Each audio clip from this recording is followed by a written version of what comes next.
크게 한번 치고 예배 시작하도록 하겠습니다. 환영합니다. 우리 옆 사람한테 환영합니다 한번 인사하겠습니다. 환영합니다. 반갑습니다. 네. 우리 오늘 찬양할 텐데요. 오전에 내 평생 사는 동안이라는 찬양 87번, 찬양지 87번이 있고요. 그 다음에 나일만 받으소서라는 찬양이 있는데, 많이들 아실 거라고 생각합니다. 그 찬양을 방금 교회 밴드에 올려놨습니다. 그리고 앞에 아마 가사가 나올 것 같고요. 그 다음에 79페이지에 나무엇과도 주님을이라는 찬양 총 세곡 찬양하도록 하겠습니다. 먼저 내 평생 사는 동안 찬양하시면서 평생에 하나님을 찬양하겠다 고백하는 시간이 되었으면 좋겠습니다. 찬양하겠습니다.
지난주에 우리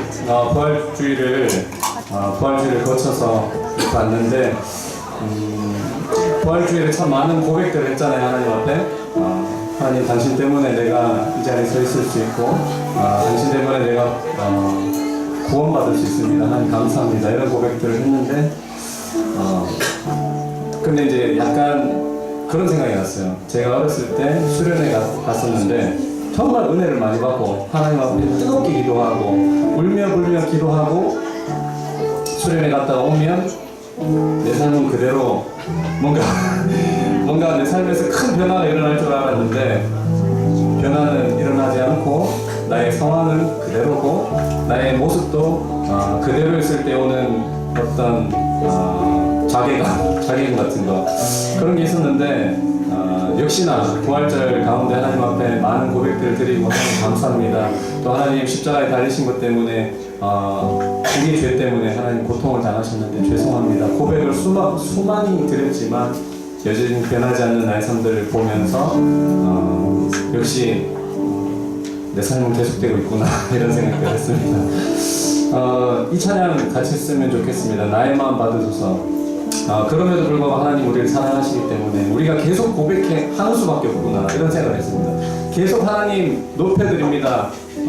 나의 그 잘못된 행동들과 생각들 가운데 선포하고 나는 하나님을 사랑합니다. 하나님 높여드립니다. 계속 선포하는 방법밖에 없구나 이런 생각이 들었습니다.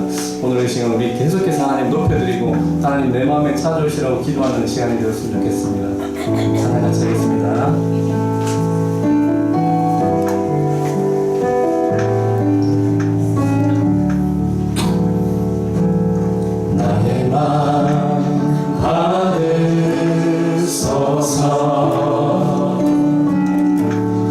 오셔서 주님의 처소 삼으소서.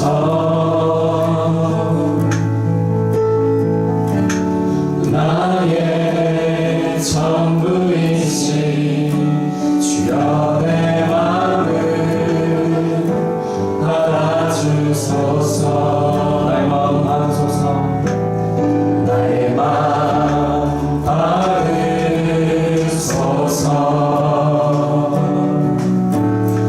오셔서 주님의 처소 삼으소서. 나의 전부이신 나의 전부이신 주여 내 마음을 받아주소서. 나의 마음을 나의 마음을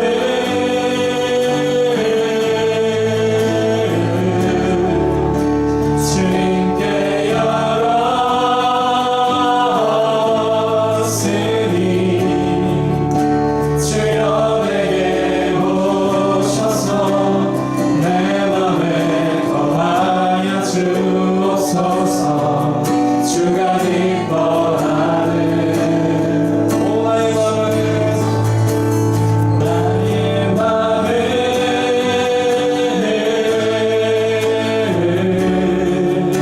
주님께 열었으니 주여 내게 오셔서 내 맘에 거하여 주옵소서. 주가 기뻐하는 주의 성전 되게 하소서. 나의 마음 받으소서.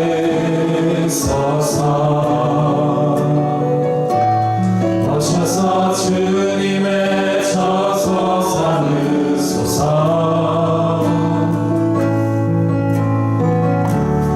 나의 전부이신 주여 내 맘을 받아주소서. 주여 내 마음을 주여 내 맘을 받아주소서. 주여 내 마음을 받아주소서. 주여 내 맘을 받아주소서. 우리 시간 기도 한번 하셨으면 좋겠습니다.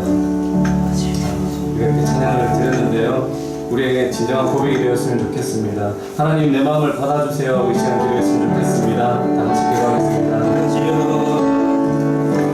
사랑의 모신 하나님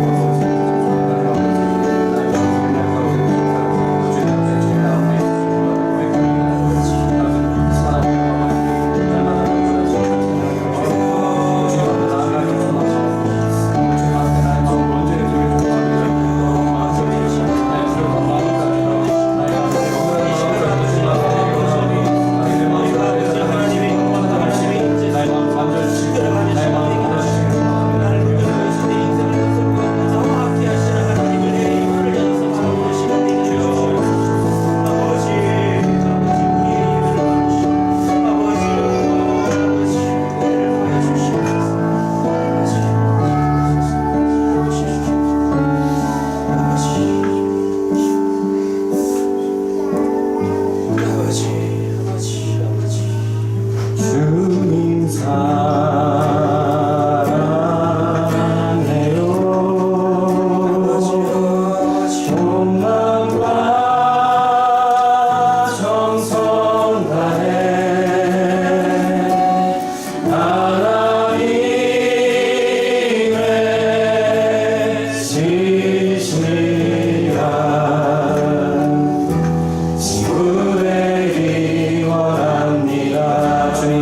친히 때마다 일마다 너희에게 평강을 주시고 주께서 너희 모든 사람과 함께 하시기를 원하노라.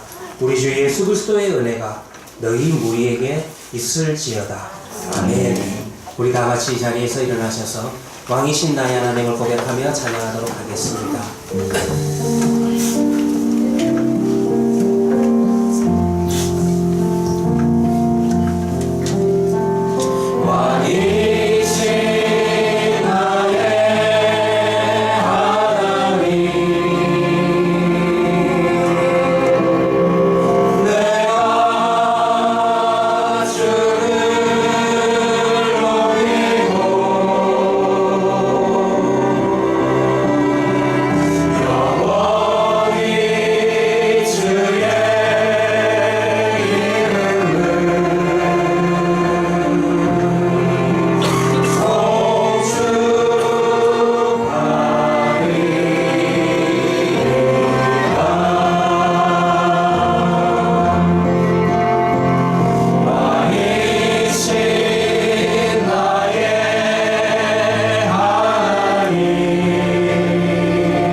신앙을 고백하도록 하겠습니다.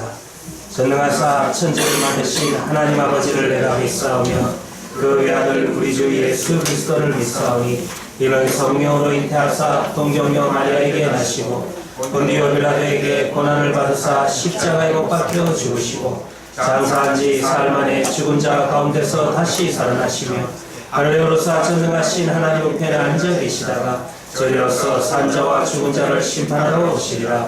성령을 믿사오며 거룩한 공예와 성도가 서로 수고하는 것과 죄를 사하여 주시는 것과 몸이 다시 사는 것과 영원히 사는 것을 믿사옵나이다. 아멘. 우리 자리에 앉으셔서 찬송가 412장 찬송가 412장입니다.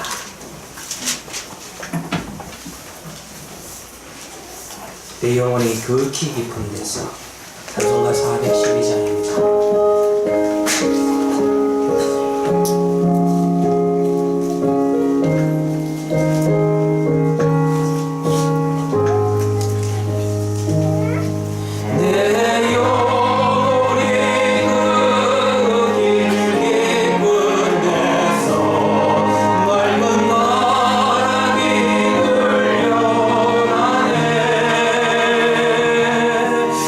하늘 목조가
이제는 우리를 대표해서 최민숙 집사님께서 기도 인도하시겠습니다.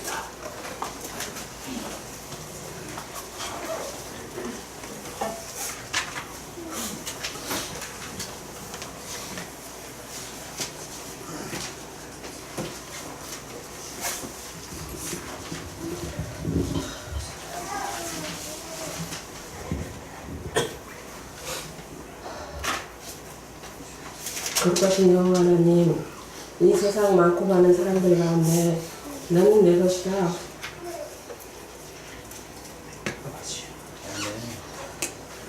당신의 자녀 삼아주시고 오늘도 이 복된 자리에 복된 발걸음 인도하여 주신 감사드립니다. 사랑하는 하나님, 지난 삶을 되돌아볼 때 하나님 말씀을 떠나 세상 가운데 살았음을 고백합니다. 삶을 살아갈 때 하루하루가 부활의 기쁨을 누리며 찬양과 기도와 섬김의 헤아림 선도가 다 되게 하옵소서.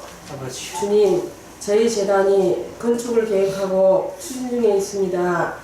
앞서서 일하는 일꾼들 시험 들지 않게 하옵시고 주여. 아멘. 지치지 않게 온 성도들이 십자가의 권병으로 기도로 무장하여 물질 때문에 상처받는 일, 힘드는 일 없도록 기도의 불이 일어날 수 있도록 하옵소서. 아멘. 그래서 이 지역에, 아니 이 나라 온 세계에 헤아림의 핏대가 새겨져서 빛과 소금이 되게 하옵소서. 말씀 듣고자 합니다. 한 말씀 한 말씀 우리 마음밭에 새겨 은혜가 차고 넘치는 시간 되게 하옵소서.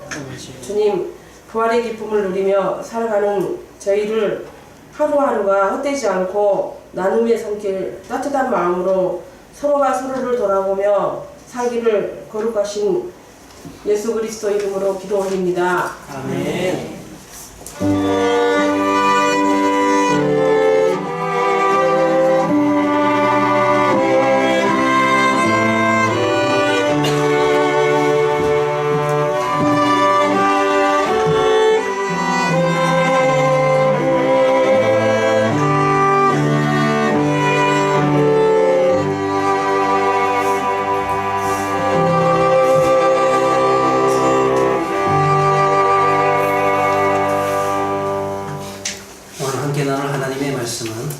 신약성경 마가복음 10장 17절 말씀부터 27절 말씀입니다.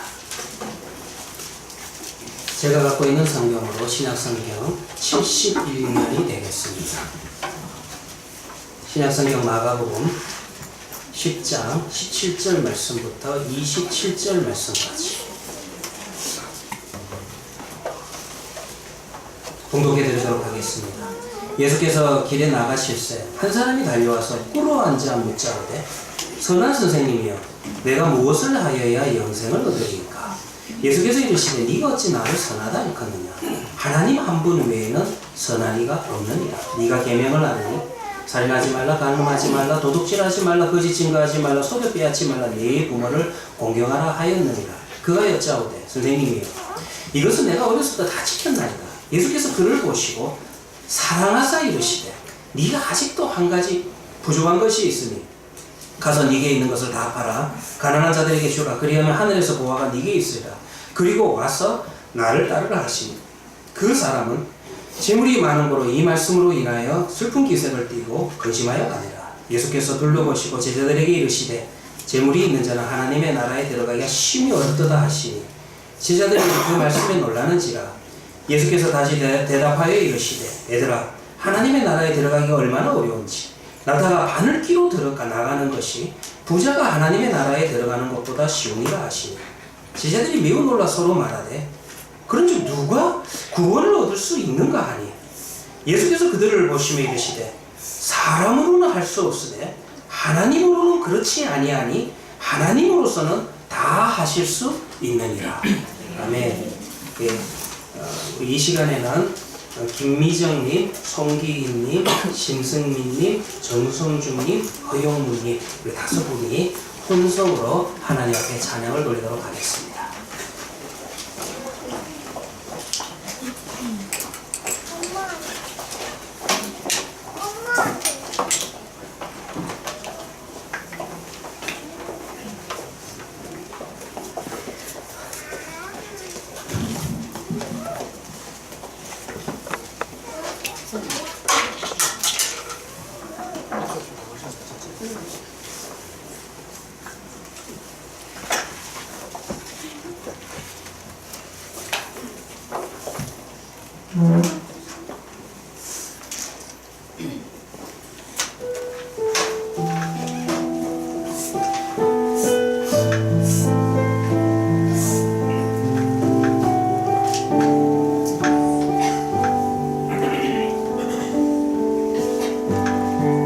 십자가 그 사랑 멀리 떠나서 무너진 나의 삶 속에 잊혀진 주를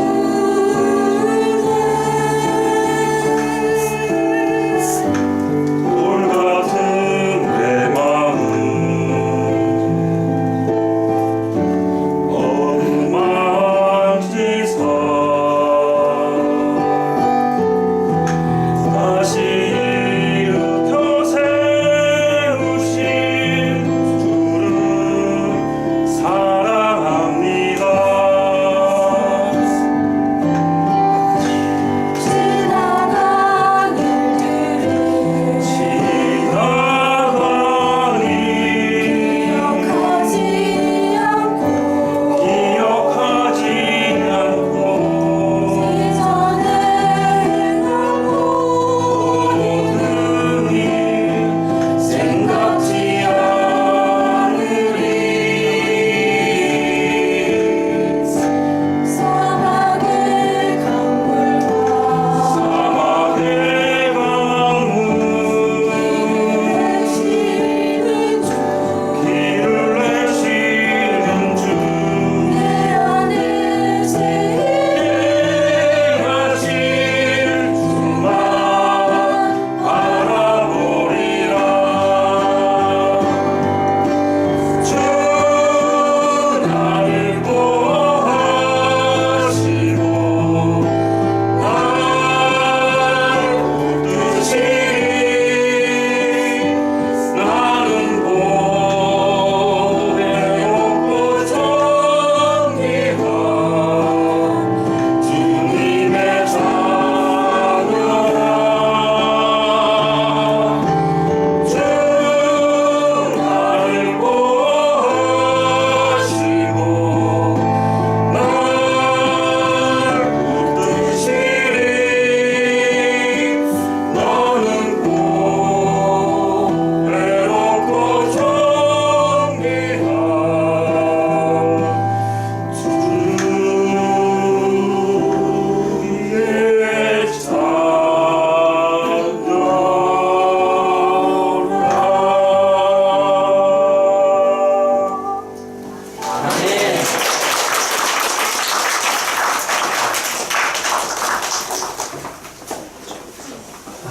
오늘 찬양팀 구성은 아무 생각 없이 이대로 가는 근데 이렇게 잘하실지 참 제 은혜를 많이 받았어요. 음악적으로도 은혜를 많이 받았고 그 고백하는 하나님 앞에 심령을 고백하는 마음에 제가 또 많이 은혜를 받았습니다. 기도하도록 하겠습니다. 하나님 아버지, 이 시간 여전히 연약하고 여전히 부족하고 참 돌같이 굳은 마음을 가지고 또 한 번 하나님 앞에 올라옵니다. 주여, 이 시간을 통하여서 정말 하나님의 말씀 앞에 나 자신을 또 한 번 돌이켜볼 수 있는 시간들이 되게 하여 주시옵시고, 말씀으로 천지를 창조하신 여호와 하나님을, 구원자 되신 하나님을 만나는 시간들이 있게 하여 주시옵소서. 내 인생의 중심이 하나님에게 고정될 수 있는 시간들 되게 하여 주시옵소서. 우리의 구원자 되시는 예수님의 이름으로 기도합니다. 아멘. 오늘 본문은 우리 사복음서 가운데서 마태, 마가, 누가, 요한복음 중에서 요한복음을 제외한 세 곳에 아주 자세하게 상세하게 기록된 잘 알려진 내용입니다. 이때는 예수님께서 제자들과 더불어서 예루살렘을 향해서 가던 그와 같은 와중이었습니다. 그런데 그 길을 가는 중에 어디선가 갑자기 한 사람이 예수님께 달려왔습니다. 이 사람을 마태복음을 보면은 그는 부자에다가 청년이라 그렇게 소개를 합니다. 그리고 누가복음을 볼 것 같으면 이 사람은 정부 일을 맡고 있는 간원이라 그렇게 또 소개를 합니다. 그리고 오늘 본문 속에서 그 유명한 낙타가 바늘 끼고 들어가는 것이 부자가 하나님의 나라에 들어가는 것보다 더욱 쉽다는 우리 예수 믿는 사람들이 이 말씀을 읽으면 정말 무시무시한 그런 말씀이 그 예수님의 비유가 오늘 본문 속에 등장을 한다는 것입니다. 이 세 개의 복음서를 종합해 본다면 예수님을 찾아온 이 사람은 아마 젊고 돈이 많고 그리고 관리였던 것은 확실합니다. 그렇다고 해서 이 사람이 정확하게 몇 살이었는지 어느 정도 지위를 가지고 있는지는 알 길이 없습니다. 그러나 이 사람이 예수님에게 달려와서 예수님 앞에 꿇어 앉아 물었다. 마가는 그렇게 상세하게 기록을 합니다. 마가의 기록에 의할 것 같으면 우리는 이 사람의 성품과 내면을 좀 짐작할 수 있다는 것입니다. 엿볼 수가 있다는 것입니다. 무엇보다도 그의 행동 속에서 이 사람은 참으로 겸손한 거구나, 겸손한 사람이구나, 이 사람은 참 영적인 사람이구나, 영적인 부분에 있어서 열심히 있는 사람이구나, 이 정도는 우리가 느낄 수가 있다는 것입니다. 그런 예수님에게 와서 묻지요. 선한 선생님, 자 여기 예수님에게 물을 때 라비어라고 안 묻고 선한 선생님이라 그렇게 묻습니다. 선한 선생님, 내가 무엇을 하여야 영생을 얻을 수 있습니까? 그의 관심과 고민은 이것입니다. 부자 청년, 거기다가 관원이었다면 이 사람은 당시의 사회적인 관점으로 본다면 대단히 성공한 사람입니다. 그런 그가 예수님에게 달려와서 무릎을 꿇고 겸손하게 질문을 합니다. 그는 예수님을 일반적인 명칭인 랍비라고 부르지 않고 선한 선생님이라고 그렇게 부르고 있다는 것입니다. 그는 어떻게 하면 내가 영생을 얻을 수 있겠습니까? 그는 물론 십계명을 잘 준수하고 있었지만 여전히 영원한 운명에 대해서 몇 가지 근심거리가, 몇 가지 염려가 그의 심령 속에는 있었던 것 같습니다. 당연히 있을 수밖에 없겠지. 이 걱정을 풀기 위해서, 이 염려와 근심을 풀기 위해서 체면을 무시하고 예수님에게 찾아와서 꿇어 엎드렸다는 거예요. 참으로 칭찬받을 만한 행동이죠. 참 이경실 목사에게 와서 이렇게 행동한다면 얼마나 좋아하겠습니까? 그런데요, 오늘 여러분들 본문을 볼 것 같으면 예수님이 이 청년을 대하는 모습이 좀 의아스럽습니다. 예수님께서는 먼저 이 사람과 만나자마자 만남의 시작선에서부터 약간 퉁명스럽게 대답을 하시는 걸 느낄 수가 있어요. 너는 왜 나를 선하다고 하는데? 이렇게 냉담하게 이야기를 하십니다. 그리고 이어지는 계속되는 대화를 보면은 내가 계명을 다 지켰습니다. 내가 계명을 다 압니다. 이렇게 이야기하는 이 질문에 대해서도 예수님의 대답은 너는 다 알면서 뭐하러 나를 찾아왔어? 이렇게 좀 놀리는 듯이 그런 말투가 오늘 문장 속에서, 이 활자 속에서 느껴진다는 것입니다. 그리고 이 청년이 내가 어려서부터 계명을 다 지켰습니다라고 이렇게 대답을 할 때도, 그래? 그러면은 한번 네가 가지고 있는 소유를 다 팔고 난 다음에 가난한 사람들한테 주고 그리고 한번 나를 따라와 봐? 좀 이런 느낌이 들지 않습니까? 마치 이런 좀 생각이 들어요. 95점을 받은 학생에게 야 100점을 받아야지라고 닥달하는 그런 열렬 어머니의 모습이 오늘 예수님에게 느껴지지는 않습니까? 아무튼 오늘 본문을 볼 것 같으면 이렇게 된 겁니다. 본문의 교훈을 알 것도 같은데 여러분들 본문의 자체가 아주 쉬운 것 같지만 그래도 생각해보면 간단하지가 않죠. 그리고 예수님은 다음과 같이 말씀을 계속 이어나갑니다. 하나님 한 분 이외에는 선한 이가 없다. 영생의 문제를 진지하게 고민하고 그 의문을 해결하기 위해서 달려온 부자 청년에게 우리 예수님께서는 아주 도전적인 질문으로 청년의 질문을 맞받아치신 거예요. 여기에서 하나님 이외에는 선한 이가 없다. 그런데 네가 왜 나를 선한 자라고 그렇게 이야기하느냐? 그렇게 이야기하지 말라. 예수님의 이 말씀도 의미심장하지 않습니까? 자, 이것도 한번 생각해 볼까요? 예수님이 하나님이신데 예수님이 선하지 않다는 말입니까? 이 말을 우리가 좀 극단적으로 해석을 하면 그러면 예수님에게도 악이 있다는 말입니까? 그렇지 않지 않습니까? 지금 예수님께서 이와 같이 대답하시는 것은 그 청년의 마음속에 문제점을 아시는 거예요. 그 청년의 심령 속에 있는 의도를 정확하게 간파하시고 그러면서 대화를 이끌어 나가고 있다는 것입니다. 그러면서 예수님께서는 이 청년에게 그리고 오늘 이 말씀 앞에 서 있는 우리들에게 선하다라고 하는 이 선함의 기준이 무엇인지 그 기준을 지금 새롭게 하시는 겁니다. 우리가 선함이라고 하는 선하다라고 하는 이 말을 저도 한번 네이버에 검색해 봤습니다. 옛날에는 국어사전을 참 많이 찾아봤는데 요즘은 서재에 국어사전이 어디 있는지 모르겠습니다. 뭐 인터넷에 한번 검색해 보면 되죠. 만물박사 네이버한테 물어보니까 네이버가 이렇게 대답을 해주시더라고요. 올바르고 착하여 도덕적 기준에 맞는 데가 있다. 참 좋은 말이죠. 올바르고 착하여 도덕적 기준에 맞는 데가 있다. 이 설명이 암시하는 것처럼 인간이 보통 말하는 선함이라고 하는 것은 사람들이 세운 기준에 맞느냐에 달려있다는 것입니다. 이 기준에 맞으면 좋은 것이요, 이 기준에 맞지 않으면 나쁜 것이라는 것입니다. 지금 이 청년은 영생을 어떻게 얻을까 하고 고민하고 있는데 지금 이 청년의 생각 속에서 그는 어떤 착한 일을 해야지만이 영생을 얻을 수 있다라고 그렇게 생각하고 있다는 것입니다. 다시 말해서 이 청년은 영생을 선한 일에 속해 있는, 그래서 선한 일을 한 결과로 인해서 얻어지는 것이다, 그렇게 생각하고 있다는 거예요. 생각해 보세요. 여러분들, 우리 지난 시간에도 제가 말씀을 드렸지만 영생이라고 하는 이 단어가요, 이 세상에 속해 있는 겁니까? 영생이라고 하는 것이 이 세상에 속해 있는 시간과 공간의 의미입니까? 잘 아시는 대로 제가 지난주에도 설명해 드린 것처럼 이것은 육신으로 보이지 않는 공간에 관한 일이요, 하나님에게 속해 있는 영원한 시간에 관한 문제라는 것입니다. 그런데 이 영생을 이 땅의 관점, 이 땅의 선행, 이 땅의 조음으로서 과연 채워나갈 수 있는가, 쟁취할 수 있는가, 한번 생각해 보자라는 겁니다.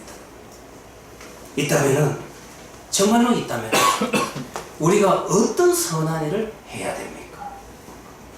정말 있다면은 이 선한 일을 얼마큼 많이 해야지, 얼마큼 채워야지 우리가 영생을 소유할 수 있습니까? 만약에 우리가요, 종교도 동일합니다. 많은 분들이 종교 생활할 때, 신앙 생활을 할 때, 아이고 뭐 그래도 교회 다니면 좀 착해지겠지, 그래서 이렇게 생각하고 신앙생활하는 사람 중에 결정적인 문제가 하나 있어요. 이렇게 생각하고 교회 나오는 분 중에 정말 문제가 되는 게 뭐냐 하면, 교회 나와보니까 뭐 나보다 나쁜 사람들 많더라. 아이고, 그리고 교회 다니는데도 왜 나는 이렇게 착한 사람이 되지 않는지? 교회 다니는 예수 그리스도를 만나는 주 목적이 착하고 선해지는 것, 여기에다가 포커스를 맞추고 많이 생각을 합니다. 좀 더 제가 설명을 드리도록 하겠습니다. 만약에 우리가 윤리적으로 도덕적으로 더 나은 착한 사람이 되기 위해서는, 만약 그 방법을 질문했다면 이 방법은 선한 선생님에게 질문하는 게 맞습니다. 그런데요, 오늘 여러분도 본문을 보세요. 지금 이 청년이 찾아와서 예수님에게 질문한 것은 내가 어떻게 하면 더 착해질 수 있습니까? 더 윤리적으로 살 수 있습니까? 더 도덕적인 사람이 될 수 있습니까? 그걸 질문한 게 아니잖아요. 무엇을 질문하고 있습니까? 그의 질문은 착한 사람이 되는 방법을 묻는 것이 아니라 영생을 얻는 방법을 묻고 있다는 거예요. 그렇다면 영생의 방법을 이야기할 수 있는 자격은 누구만이 이 방법을 이야기하실 수 있겠어요? 생명을 만드신 영원한 시간을 만드신 창조주 하나님만이 이 질문에 대답할 수 있다는 것입니다. 그리고 우리가 뿐만 아니라 영생이 어떤 선한 일을 해서 그 선한 일의 결과로 인하여서 얻어지는 것이라고 전제한다면, 그 선한 것이라고 하는 것은 우리가 볼 때 선한 일들이 아니라 하나님이 보실 때 선한 일을 행해야만 된다는 것입니다. 그때 여러분들 영생이 주어지는 거예요. 학교에 여러분 학생과 선생님과의 관계도 마찬가지 아닙니까? 선생님이요, 이번 기말고사에 범위가 1가부터 5가까지다, 여기에서 문제가 나온다. 그러면 여러분들 학생에 대한 입장에서는 시험의 기준이 뭐예요? 어디를 준비해야 돼요? 1가부터 5가까지 준비해야 되잖아요. 그런데 자기가 기준을 세워서 나는 유과부터 치과까지를 공부하겠다. 그러고 와서 시험을 치면 시험 잘 치겠습니까? 아마 여러분 F 나오지 않겠어요? 다시 말해서 좀 쉽게 이야기했지만 선함의 기준이라고 하는 것은 하나님이 정하시는 것이 하나님이 정하는 것이라는 말씀입니다. 하나님이 괜찮다, 하나님이 좋다 하시면 그게 선한 것이라는 거예요. 이거를요 가장 잘 이해할 수 있는 것이 창세기 3장입니다. 창세기 3장에는요 에덴 동산에 놓여져 있는 최초의 인간 아담과 하와에 대한 이야기가 나오는데 그 이야기 속에서 여러분들 나중에 창세기 3장을 읽어보시면은 에덴 동산에서 나무들이 참 많은데 나무 중에서 이름이 있는 나무는 딱 두 종류입니다. 그게 뭐냐 하면은 중앙에 있는 생명나무와 그 다음에 먹지 말라고 하는 선악과 나무 두 종류만 있다라는 것입니다. 무엇을 설명하고 있습니까? 생명을 주시는 이도 여호와 하나님이시요 생명을 거두시는 이도 여호와 하나님이십니다. 이 내용을 모형적으로 보여주는 것이 가르쳐주는 것이 바로 생명나무라는 거예요. 생명은 하나님께 속해 있다. 그리고요 하나님 나라의 좋음과 나쁨에 대한 기준 역시 하나님 나라에 들어가는 기준 역시 누가 정한다? 하나님이 기준이라는 것입니다. 이것을 모형적으로 가르쳐주는 것이 선악과 좋음과 나쁨을 알게 하는 나무의 열매, 그런 뜻을 가지고 있는 것입니다. 자, 이쯤에서 우리는요 선한 분은 오직 하나님이시라는 말씀의 뜻을 이해할 수 있게 되고요 예수께서 나를 선하다라고 일컫지 말라고 말씀하셨던 이유도 이해하게 된다는 것입니다. 그러나 우리 예수님께서는 말씀하는 것을 여기에서 끝이지 않습니다. 궁극적으로 말씀하시려는 내용은 이 부분이라는 것입니다. 영생이라고 하는 것은 착한 일을 하는 결과로서 주어지는 것이 아니고 영생의 근원이신 창조주 여호와 하나님을 만나서 그분이 허락하셔야지만이 가능한 일이다. 지금 그걸 이야기하고 있다는 것입니다. 그러니 이 청년이 만나야 될 사람은 누구입니까?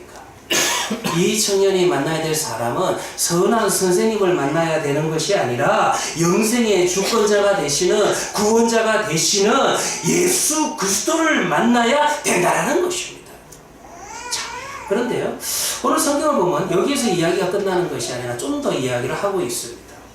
이 청년과 예수님의 대화를 한번 계속 살펴보도록 합시다. 19절에 보면은 예수님께서 이 청년에게 십계명 중에 일부분의 말씀을 이야기하시죠.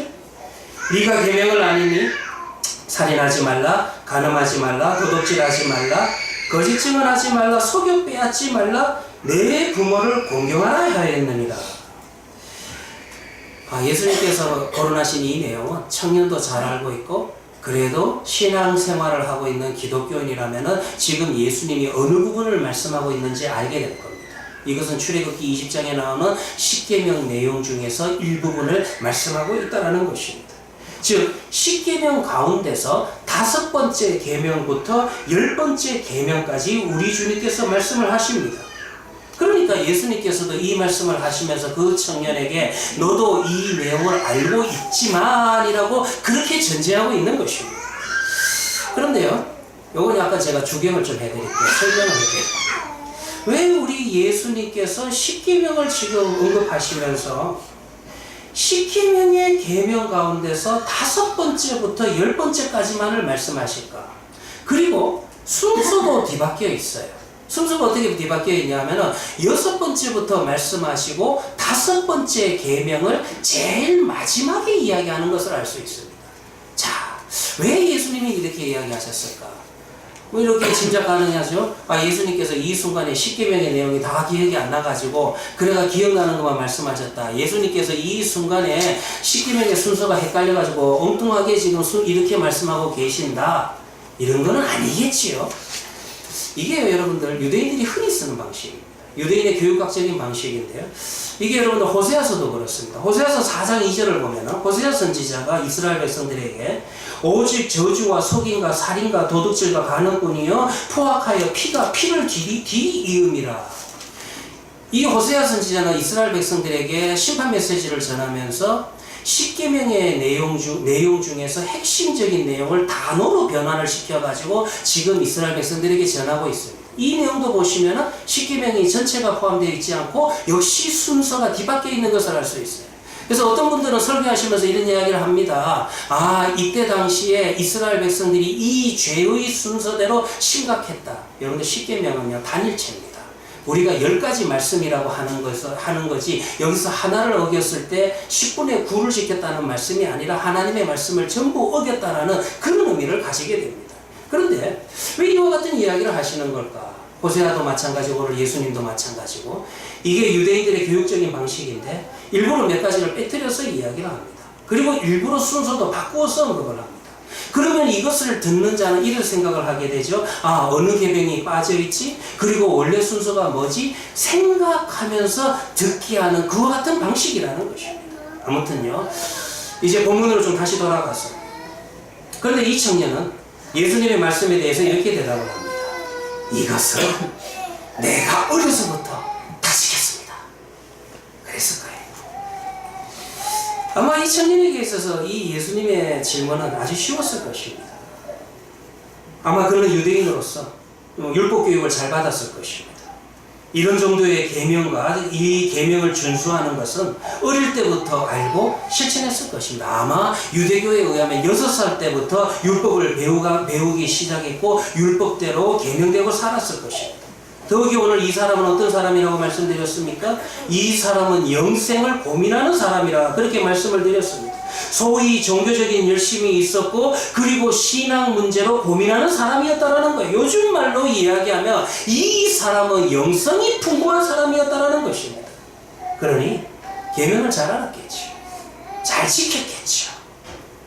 그런데요, 예수님께서 이거를 또 모르고 질문하셨을까? 계속되는 이 청년과 예수님의 대화를 보면 예수님은 알고 있으셨어요.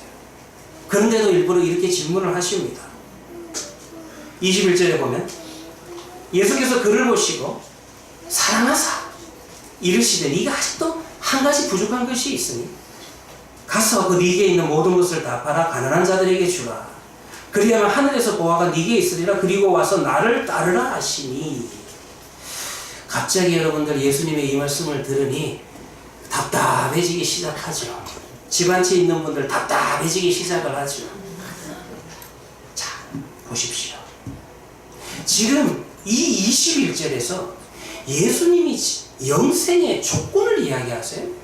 이미 예수님에게 있어서는 여러분들 우리가 교리적으로 잘 알고 있다시피 영생의 조건은 없습니다. 그런데 뜬금없이 21절에서 예수님이 조건 이야기를 하세요. 그런데 여러분 우리 성경 전체에서 물질에 대한 것을 조건으로 내거신 적이 없는 예수님께서 오늘 본문 속에서는 물질을 가지고 조건을 내걸고 있다는 것입니다. 그러면 재산을 다 팔아서 이웃에게 나눠주고 예수님을 그렇게 나눠주고 난 다음에 예수님을 따라야지 영생을 얻을 수 있다라고 그런 말씀을 하시는 겁니까? 그러면 재산이 있는 사람은 다 구원을 못 받습니까? 그건 아니지요.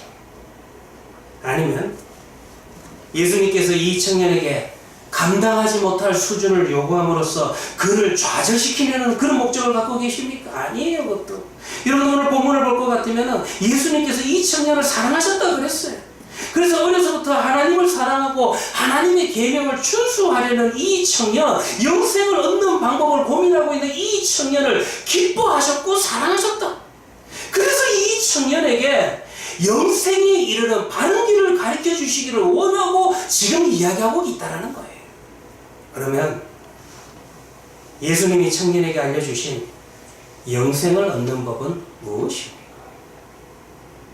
영생을 얻는 법은 무엇입니까?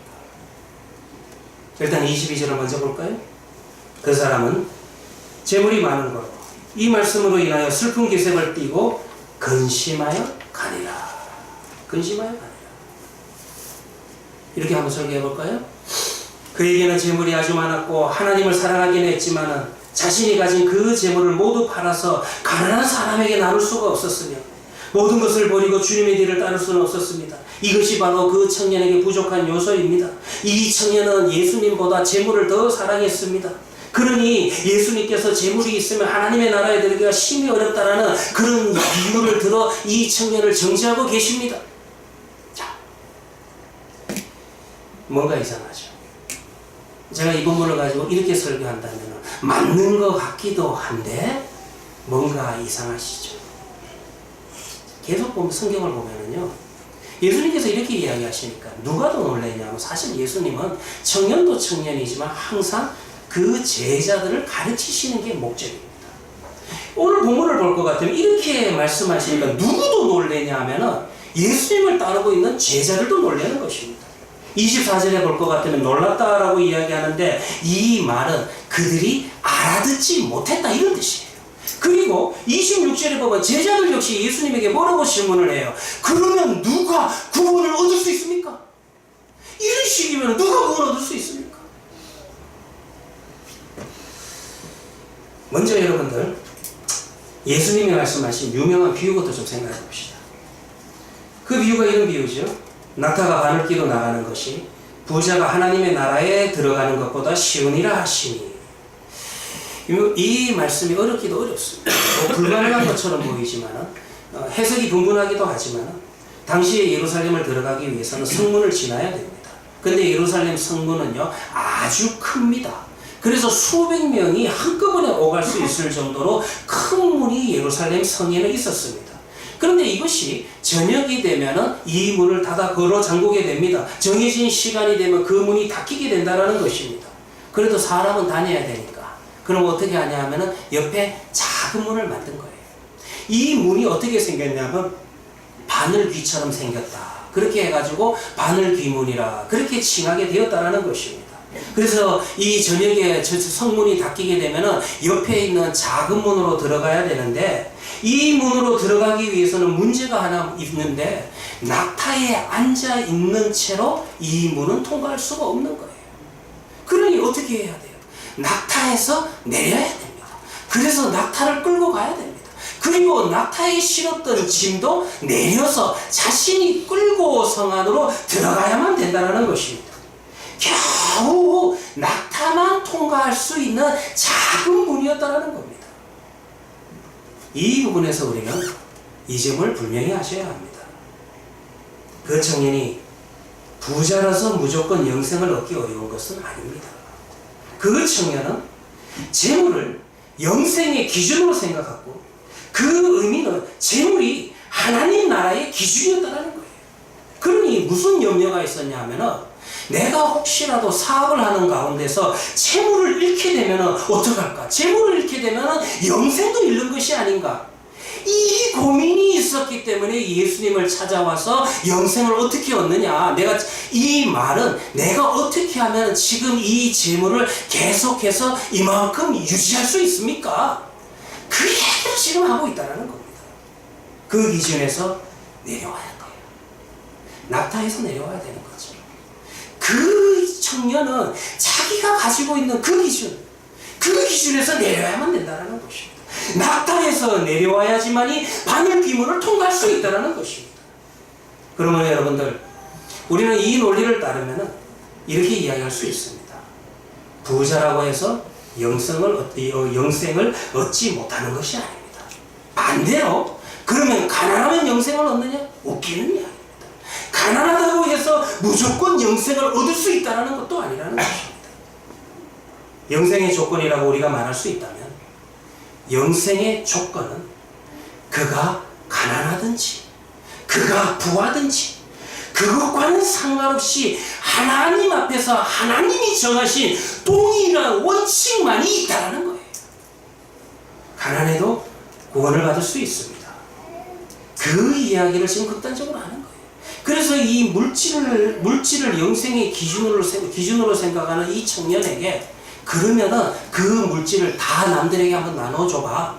그래도 물질이 하나도 없어도 너는 하나님 앞에 구원받을 수 있어. 이걸 지금 이야기하고 있다는 거예요. 그러니까 여러분들, 이 부분에서 누가 더 놀리냐 하면, 이때까지 예수님을 따라다녔던 제자들도 다 놀랍니다. 제자들이 예수님의 말씀을 듣고 놀라고. 자, 여러분들, 예수님의 말씀을 듣고 제자들이 놀랬다라는 것은 놀린 이유가 있죠. 왜 놀랍니까? 자신들이 가지고 있었던 생각과 다르니까. 그러니까 여러분들, 이 제자들도 지금 놀라고 있다는 거예요. 예수님의 말씀과 반대되는 전제를 제자들 역시 오늘 이 순간까지 가지고 있었습니다. 그렇다면 제자들이 가지고 있었던, 제자들이 영생의 기준으로 생각했던 그 기준은 또 뭐였습니까? 그것을 알기 위해서는요, 당시의 유대인들이 흔하게 가지고 있었던 생각을 좀 찾아봐야만 됩니다. 간단히 말하자면 당시의 유대인들은 자녀가 많다든지 가축이 많다든지 집안일이 잘 풀리든지 이 모든 것을 하나님의 축복으로 보았습니다. 그러니 잘 되는 사람은 하나님이 함께하는 자고, 잘 안 되고 사업이 망하는 자들은, 자녀가 없는 여인은 하나님의 저주 아래 있다, 하나님이 버리셨다, 이 사고를 가지고 있었다는 거예요. 지금 무슨 말이냐면 당시의 유대교는 물질 중심의 구원을 가지고 있었어요. 곰곰이 생각해보면 2000년 전에 유대교만 물질 중심의 구원론을 가지고 있어요? 아니지. 인간이 만든 종교들이 다 들어갑니다. 때로는 안타까운 것은 우리 교회 안에도, 말씀대로 말씀 위에 서 있는 교회 안에도 이 물질 중심의 구원론에서 벗어나는 게 왜 이렇게 힘든지. 말하자면 이 청년이 부자인데다가 관원이라는 사실을 알게 되었을 때 제자들은 그 순간에 그 청년의 모습 속에서 하나님의 복을 떠올리게 되었다는 것입니다. 야, 이 청년은 정말 하나님이 함께하는 사람이다. 이 청년은 하나님이 정말 사랑하는 사람이다. 그렇지 않고서야 이와 같은 물질과 관직을 누릴 수 있겠느냐? 제자들은 그 청년이 찾아왔을 때 그렇게 생각하고 있었던 거예요. 그러니 이런 사람이라면 영생은 당연히 보장되어 있어, 그렇게 생각하고 그렇게 짐작했습니다. 그런데 그런 그가 예수님을 찾아와서 영생에 대해서 고민을 하고 있고, 예수님께서는 또 뭐라고 이야기하시냐면 이런 사람은 영생을 누리기가 극히 어렵다, 이런 이야기를 하니까 제자들의 입장에서 놀랄 수밖에 없다는 것입니다. 같은 이야기가 여러분들 거지 나사로와 부자의 이야기 속에서도 나옵니다. 이 같은 이야기예요. 누가복음 16장에 보면 거지와 부자가 있었습니다. 부자가 죽고 거지도 죽었습니다. 당연히 당시의 유대교의 보상신학적인 교리에서 본다면 거지가 갈 곳과 부자가 갈 곳은 예측 가능했어요. 그들에게 있어서는 예측 가능했다는 거예요. 근데 예수님의 증언을 볼까요? 예수님께서 이들이 어디에 가 있는지 성경을 통해서 우리에게 정확하게 이야기해 주셨죠. 한번 읽어드릴게요. 누가복음 16장 22절인데 이에 그 거지가 죽어 천사들에게 받들려 아브라함의 품에 들어가고, 놀랍죠. 더 놀라운 것은 부자도 죽어 장사되매 부자가 지옥에서 고통을 당하다가 눈을 들어서 보니. 그러니 여러분들, 예수님의 이와 같은 증언을 들은 그 앞에 제자들과 청중들은 충격을 받을 수밖에 없는 것입니다. 그런데 우리는 여러분 충격 안 받죠. 저나 여러분들은 당연하죠. 오늘 목사님이 당연한 이야기 하시네. 이것을 당연하게 은혜로 받아들일 수 있다는 우리 자신이 얼마나 행복한 인생들입니까? 그런데요, 그러면 이들이 이제 제자들의 질문은 이겁니다. 부자도 천국을 못 가면 누가 갈 수 있다는 말입니까? 거지가 돼야 갈 수 있다는 말입니까? 앞에서 언급해드린 내용을 좀 더 확대해서 정리해드린다면 오늘 본문이나 거지, 나사로나 부자의 이야기나 부자는 나쁘고 가난한 자는 착하다, 이런 의미가 아닙니다. 뭐 가끔씩 기도도 하면서 베풀면서 살면은, 그러면은 선한 일을 하면은 천국 갈 수 있어, 그 의미도 아닙니다. 자, 오늘 성경에서요 중요한 핵심이 뭐예요? 여기에 하나님과 자신의 관계성을 판단치 못하도록 만드는 존재가 있어요. 여기에 하나님 앞에 내가 죄인된 상태임을 보지 못하게 하고 깨닫지 못하게 하는 중요한 요소가 있다는 것입니다. 하나님 앞에 자신의 진정한 영적인 상태를 못 보게 막는 강력한 존재가 있어요. 그 존재가 뭡니까? 우리 주님께서 말씀하셨죠? 마태복음 6장 24절의 말씀. 너희가 하나님과 재물을 겸하여 섬기지 못하느니라. 하나님과 재물을 겸하여 섬기지 못하느니라. 하나님의 자리를 가장 위협하는 요소가 바로 재물이라는 것입니다. 물질에 갇혀있는 우리의 영성은 자신의 진정한 상태를 볼 수 없습니다. 이것이요, 이 청년이 지금 예수님에게 찾아와서 선한 선생님 계명 다 지켰습니다 블라블라 아무리 이야기해도 지금 예수님이 말씀하시는 그 말씀의 의미를 깨닫지 못하고 자신의 한계 속에 갇혀서 이 한계를 절대로 못 깨는 거예요. 아무리 착하고 선하고 바른 방법으로 물질을 얻었다 할지라도, 그리고 가끔씩 베풀며 산다 할지라도 그것만으로는 부족하다는 것입니다. 우리에게는 절실하게 필요한 게 있어요.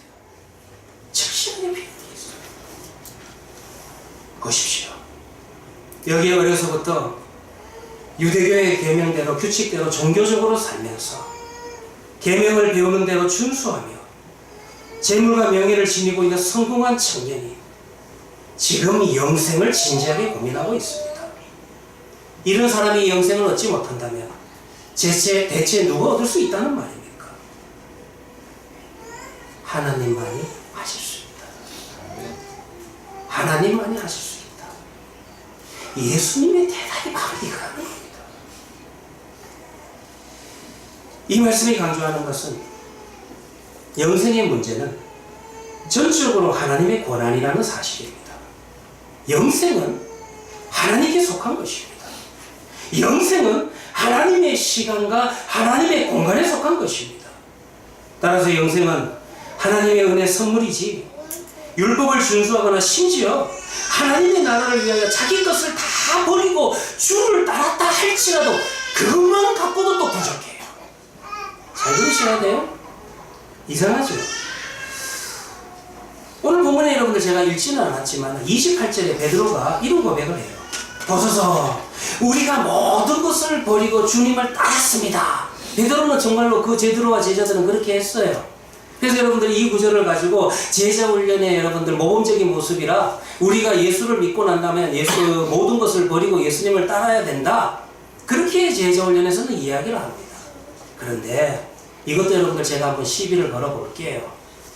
잘 생각을 해본다면 여기에 부자 청년은 그렇게 하지 못했지만 베드로와 제자들은 그렇게 했습니다. 제자들은요, 나를 따르라는 주님의 부르심을 듣고 그 자리에서 모든 것을 내려놓고 즉시 주님을 따랐어요. 이만하면 됐지요. 이만하면 여러분들 또 영생의 조건을 성취한 겁니까? 우리가 계속해서 다람쥐 채바퀴처럼 실수하는 게, 영생을 우리가 그 조건을 채우면 된다. 이 다람쥐 채바퀴 같은 틀에서 벗어나지를 않는 거예요. 이걸 깨지를 않는 거예요. 이 반응이 여러분들 제자 훈련에서 가장 중요한 가르침이라 이야기하지만, 예수님께서도 여러분들 28절 이후 본문을 읽어보시면 제자들의 그와 같은 반응과 그들의 행동에 대해서 칭찬하시고 인정하신 것 같지만 그 대답의 마지막 부분이 어떻게 끝납니까? 10장 31절에 그러나 먼저 된 자로서 나중되고 나중된 자로서 먼저 될 자가 많다. 이 말씀은 누구에게 하신 말이에요? 제자들에게 하신 말이에요. 너희들도 나중에 잘못하면 나중될 자가 있어. 이거 역시 영생을 얻는 조건은 아닙니다. 구원받은 자가 그 은혜에 감격해서 하나님 앞에 나아가는 자세일 뿐, 반응일 뿐, 이것이 영생을 얻어내는 조건은 아니에요. 부자 청년이나 베드로와 제자들 역시 아직도 보지 못하는 게 있습니다. 나를 위해 친히 찾아오신 구원자 예수님 앞에 내가 가지고 있는 것을 가져와서 검토받고 검사받는 정도로 예수님을 대하고 있습니다. 자꾸 예수님을 어렵게 대하고 있죠. 주 안에서 하나 된 우리 하리교회 성도들이요, 이제는요, 우리가 타고 있는 그 낙타에서 내려오셔야 됩니다. 그래야지 여러분들 이 바늘긴 문을 통과할 수 있습니다. 이 지점에서 저는 사도 바울의 유명한 고백이 생각이 납니다. 하나님은 다 하실 수 있다. 하나님은 다 하실 수 있다. 하나님만이 하실 수 있다. 빌립보서 4장 13절의 말씀이죠. 내게 능력 주시는 자 안에서 내가 모든 것을 할 수 있느니라. 사도 바울의 고백이 이 고백이에요. 영생은 하나님의 선물입니다. 그 어떠한 행위도 하나님의 요구를 만족시킬 수가 없습니다. 행위로는 영생을 얻을 수 없습니다. 이 본문 앞을 보시면은 어린아이를 축복하시는 예수님에 관한 기록이 나와 있어요. 이 본문을 또 왜 내가 건너뛰었냐면 이건 어린이 주일에 해야 될 것 같아서. 그래서 또 이제 이걸 건너뛰고 오늘 제가 이 부분 부자 청년의 이야기부터 하는데, 본문의 구조상 이 어린아이를 축복하는 이야기가 먼저 언급되고, 그리고 부자 청년을 만나서 대화를 나누는 이야기가 나온 것은 의도가 있어요. 두 개의 이야기를 우리로 하여금 비교하면서 읽도록 그렇게 성경은 제시하고 있다는 것입니다. 그저 아무런 전제도 조건도 없이 어린아이처럼 그의 복주심을 바라며 나아가서 그의 팔에 안기는 사람만이 그 나라의 복, 영생을 얻을 수 있다는 것입니다. 반면에 부자 청년은 어떻습니까? 이 부자 청년 참 아깝지요. 그런데요, 그의 운명을, 그가 결정한 내용을 성경은 이렇게 기록하고 있습니다. 그가 슬픈 기색을 띠며 근심하여 가니라. 여전히 자신의 생각과 방법에 사로잡혀서 예수님과 함께 할 수 있는 시간과 공간을 놓치고 있습니다. 이 비극적인 장면이 저와 여러분들에게 교훈이 되시기를 바랍니다. 사랑하는 성도님들이요, 예수님께서 골고다에서 나를 위해 행하신 일들을 생각하면 정말 내 마음이 뜨거워지십니까? 광야 같은 인생길을 살아가면서 그 구원의 은혜가 내 인생을 더 뜨겁게 만들어가고 있습니까? 기도하도록 하겠습니다. 하나님 은혜를 감사합니다. 하나님을 아버지라 부르며 그 하나님이 나를 위하여 독생자를 보내셨다는 사실을 인정하는 하나님의 아들과 딸들이 여기 있습니다. 예수를 믿노라 고백하는 하나님의 백성입니다. 무엇을 더 구해야 됩니까? 무엇을 움켜쥐고 무엇을 더 보여야만 됩니까? 사도 바울의 고백이 오늘 우리의 고백이 되게 하여 주시옵소서. 내게 능력 주시는 자 안에서 내가 모든 것을 할 수 있느니라. 우리에게 믿음만 더하여 주시옵시고, 하나님의 자녀로서 하나님의 자녀로 서서 하나님의 나라의 영광과 평안을 볼 수 있는 영안을 열어 주시옵소서. 하나님의 시간과 공간을 걷는 인생길이 되게 하여 주시옵소서. 내 인생은 오직 하나님의 은혜 안에 있음을 고백합니다. 예수님 이름으로 기도합니다. 아멘. 찬송가 28장입니다. 고백은 감사합니다.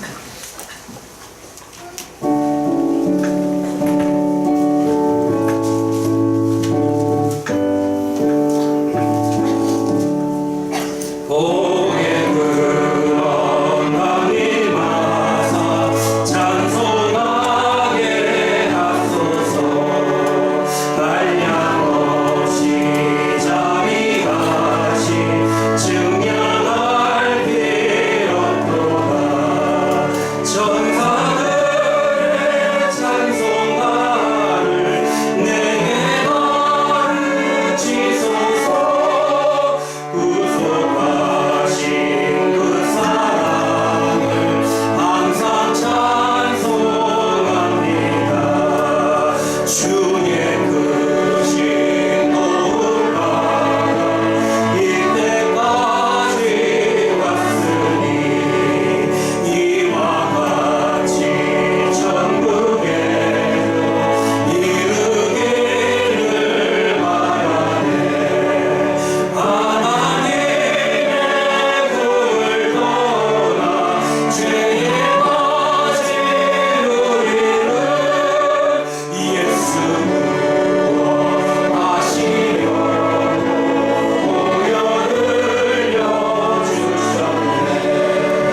하나님의 은혜밖에 없습니다.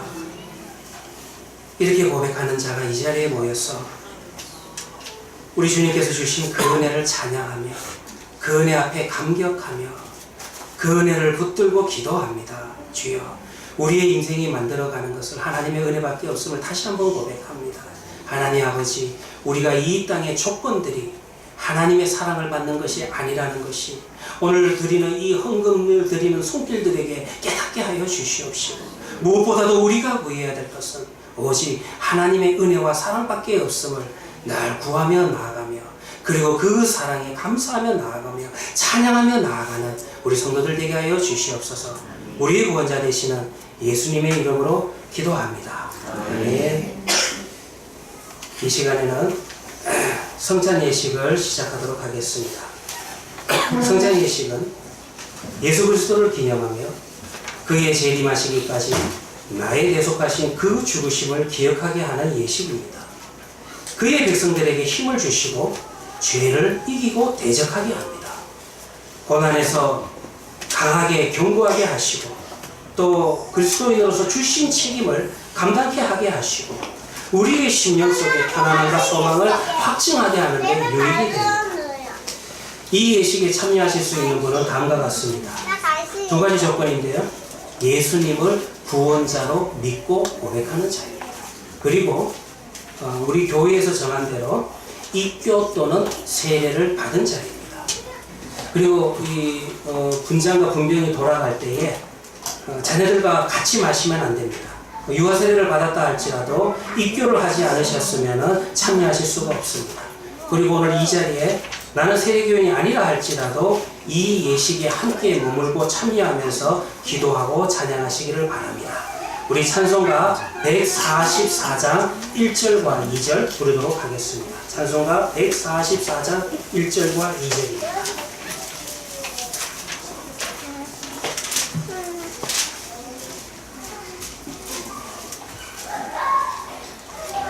예수 나를 위하여.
고린도전서 11장 23절 24절 말씀입니다.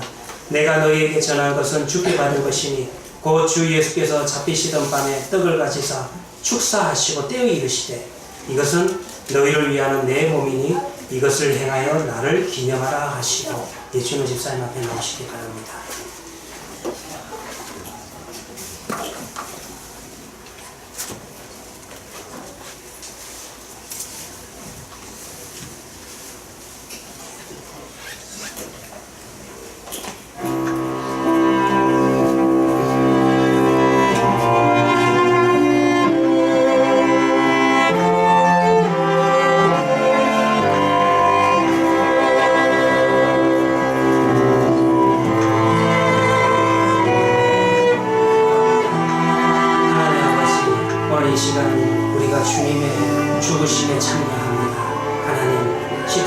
예수 그리스도를 바라보며 또 한 번 나를 향하신 그 사랑에 감격하는 우리 성도들 되게 하여 주시옵소서. 예수님의 이름으로 기도합니다.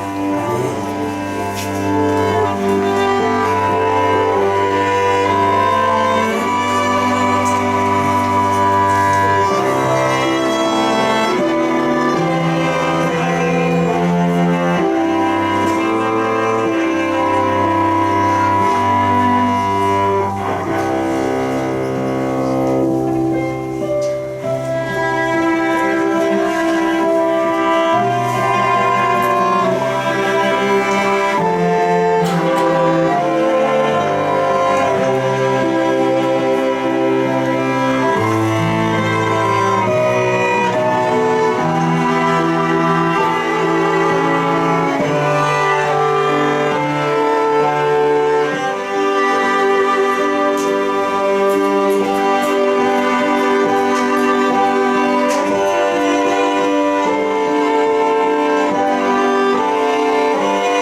혹시 세례교인이신데 떡을 받지 못하신 분은 손을 들어 표하시기 바랍니다.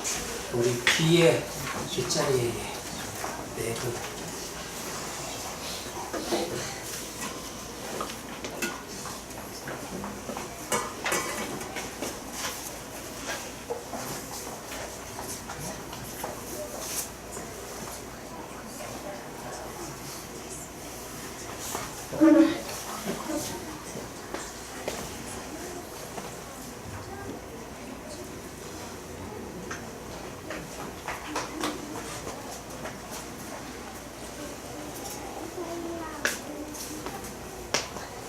또 떡을 한번 못 받으신 분 손들어 표해 주시기 바랍니다.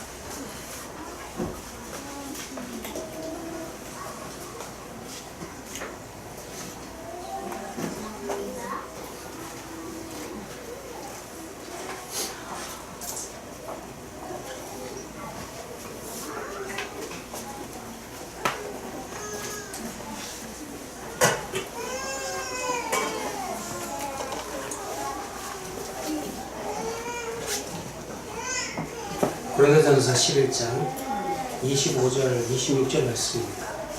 식후에 또한 그와 같이 잔을 가지시고 이르시되 이 잔은 내 피로 새는 새 언약이니 이것을 행하여 마실 때마다 나를 기념하라 하셨으니 너희가 이 떡을 마시고 이 잔을 마실 때마다 주의 죽으심을 그가 오실 때까지 전하는 것입니다. 우리 김창복 집사님, 허종수 집사님 앞으로 나오시기 바랍니다.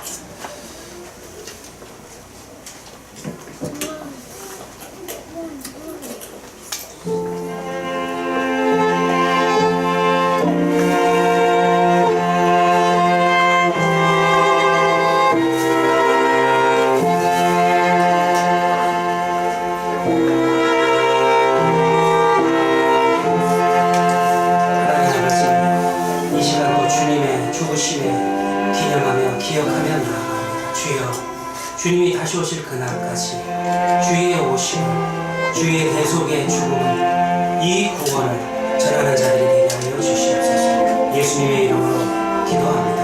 아멘. 이제 분전하도록 하겠습니다.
찬송가 144장 3절과 4절 부르겠습니다. 찬송가 144장 3절과 4절입니다.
이제는 우리 주 예수 그리스도의 은혜와 무한하신 하나님의 사랑과 성령의 감화감동하심이 예수 그리스도를 구주로 고백하며 믿고 그 은혜 앞에 감사하며 찬양하기를 소원하는 우리 하리교회 성도들의 머리와 그들의 가정과 그들의 모든 일터들 위해 지금부터 영원까지 함께 있을지어다.